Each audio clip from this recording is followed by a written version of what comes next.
Brexit ನ political ಪ್ರಾಪಗ್ಯಾಂಡಾ ಹೇಗಿರುತ್ತೆ ಅಂತ ನಾನು ನಿಮ್ಗೊಂದು ಎಕ್ಸಾಂಪಲ್ ತೋರಿಸ್ತೀನಿ. ಫೇಸ್ಬುಕ್ ಅಲ್ಲಿರೋ ಎಲ್ಲ ಡೇಟಾಸ್ ನ ಕಲೆಕ್ಟ್ ಮಾಡಿ ಜನರನ್ನ ಡಿಫ್ರೆಂಟ್ ಸೆಗ್ಮೆಂಟ್ಸ್ ಆಗಿ ಡಿವೈಡ್ ಮಾಡಿದ್ರು. ಅದರಲ್ಲಿ ಕೆಲವರು ಎನ್ವಿರಾನ್ಮೆಂಟ್ ಬಗ್ಗೆ ಕನ್ಸರ್ನ್ ಇರೋರು ಇದ್ರು. ಸೊ ಅವ್ರಿಗೆ ಈ ತರ ಆಡ್ಸ್ ತೋರಿಸ್ತಿದ್ರು. ಅಂಡ್ ಫಾರಿನರ್ಸ್ ಗೆ ಭಯ ಪಡೋ ಜನ ಕೆಲವರು ಇದ್ರು, ಅವ್ರಿಗೆ ಈ ಆಡ್ಸ್ ತೋರಿಸ್ತಿದ್ರು. ಯುರೋಪಿಯನ್ ಯೂನಿಯನ್ ಅಲ್ಲಿ ಪಾರ್ಟ್ ಆಗಿದ್ದವರು ಟರ್ಕಿ ವೀಸಾ ಫ್ರೀ ಟ್ರಾವೆಲ್ ಗೆ ಎಲಿಜಿಬಲ್ ಇರುತ್ತೆ ಅಂತ ಹೇಳಿದ್ರು. ಅದೊಂದು ಸುಳ್ಳು. ಇಲ್ಲಿವರೆಗೂ ಯುರೋಪಿಯನ್ ಯೂನಿಯನ್ ಇಂದ ಟರ್ಕಿಗೆ ವೀಸಾ ಫ್ರೀ ಟ್ರಾವೆಲ್ ರಿಸೀವ್ ಆಗಿಲ್ಲ. ಸೊ ತುಂಬಾ ಜನ ಬ್ರೆಕ್ಸಿಟ್ ಗೆ ವೋಟ್ ಮಾಡಿದ್ರು. ಬ್ರೆಕ್ಸಿಟ್ ಅಂದ್ರೆ ಯುನೈಟೆಡ್ ಕಿಂಗ್ಡಮ್. ಅವ್ರು ಯುರೋಪಿಯನ್ ಯೂನಿಯನ್ ಇಂದ ವಿತ್ಡ್ರಾ ಆಗೋ ಪ್ರೋಸೆಸ್ ನ ಹಂಗೆ ಹೇಳ್ತಾರೆ. ಇನ್ನು ಕೆಲವರು ಪ್ರೈಸ್ ಏರಿಕೆ ಬಗ್ಗೆ ವರಿ ಆಗೋರಿದ್ರು. ಅವ್ರಿಗೆ ಈ ಆಡ್ ತೋರಿಸ್ತಿದ್ರು. ಒಂದು ವೇಳೆ ಯುಕೆ ಯುರೋಪಿಯನ್ ಯೂನಿಯನ್ ನ ಬಿಟ್ಟೋದ್ರೆ ನೀವು ಇಷ್ಟು ಸೇವ್ ಮಾಡಬಹುದು ಅಂತ. ಎಲ್ರಿಗೂ ಎಲ್ಲಾ ರೀತಿ ಆಡ್ಸ್ ತೋರಿಸೋ ಬದಲು ಪರ್ಸನಲೈಸ್ಡ್ ಆಡ್ಸ್ ತೋರಿಸ್ತಿದ್ರು. ಮಷಿನ್ ಲರ್ನಿಂಗ್ ಇಂದ ಡೇಟಾಸ್ ಎಲ್ಲ ಅನಲೈಸ್ ಮಾಡಿದ್ಮೇಲೆ ಈ ಮೆಥಡ್ ತುಂಬಾ ಎಫೆಕ್ಟಿವ್ ಇತ್ತು. ಯಾವಾಗ ವೋಟಿಂಗ್ ದಿನ ಬಂತು 51.9% ಜನಗಳು ಬ್ರೆಕ್ಸಿಟ್ ಗೆ ವೋಟ್ ಮಾಡಿದ್ರು. ಇದೊಂದು ಚಿಕ್ಕ ಎಕ್ಸಾಂಪಲ್ ಅಷ್ಟೇ. AI ಇವಾಗ ತುಂಬಾನೇ ಡೆವಲಪ್ ಆಗಿದೆ. ಅದನ್ನ ಇನ್ನೂ ಡೇಂಜರಸ್ ವೇಸ್ ಅಲ್ಲಿ ಯೂಸ್ ಮಾಡಬಹುದು. ರೀಸೆಂಟ್ ಆಗಿ ಇಂಡಿಯಾದಲ್ಲಿ ರೆಸ್ಲರ್ಸ್ ಪ್ರೊಟೆಸ್ಟ್ ನಡೆಯುವಾಗ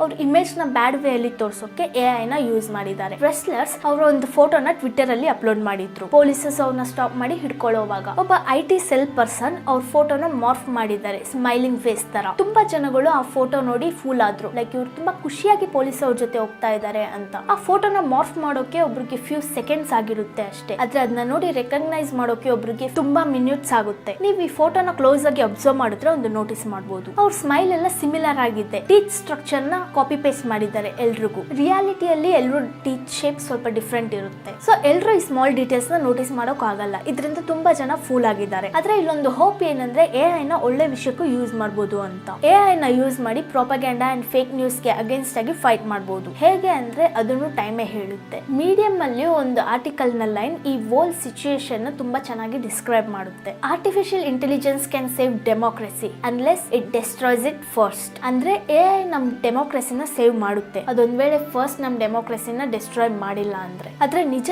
ಏನಂದ್ರೆ ತುಂಬಾ ಜನ ಇದನ್ನ ಆಲ್ರೆಡಿ ಲಾರ್ಜ್ ಸ್ಕೇಲ್ ಅಲ್ಲಿ ಬ್ಯಾಡ್ ಪರ್ಪಸ್ ಗೆ ಯೂಸ್ ಮಾಡ್ತಿದ್ದಾರೆ. ಈ ಟ್ವೀಟ್ ನೋಡಿ. ಈ ಟ್ವೀಟ್ ಬರ್ದಿರೋರು ಏನ್ ಹೇಳ್ತಾ ಇದ್ದಾರೆ ಅಂದ್ರೆ ಇವರು ಒಂದು ಪರ್ಸನ್ ನ ಮೀಟ್ ಆಗಿದ್ದಾರೆ. ಲೈಕ್ ಟಿಂಡರ್ ತರ ಡೇಟಿಂಗ್ ಆಪ್ಸ್ ಇಂದ AI ಯೂಸ್ ಮಾಡ್ಕೊಂಡು ಜನಗಳನ್ನ ಫುಲ್ ಮಾಡೋರ್ನ ಅವರು ಮೆನ್ ಹತ್ರ AI ಯೂಸ್ ಮಾಡಿ ರಿಪ್ಲೈ ಮಾಡ್ತಾರೆ. ಈ ತರ ಸ್ಕ್ಯಾಮ್ ಮಾಡಿ 1 ಮಂತ್ ಅಲ್ಲಿ ಅವನು ಅರೌಂಡ್ 1.2 ಮಿಲಿಯನ್ಸ್ ಅರ್ನ್ ಮಾಡ್ತಾನೆ. ಇದೊಂದು ಎಕ್ಸಾಂಪಲ್ ಅಷ್ಟೇ.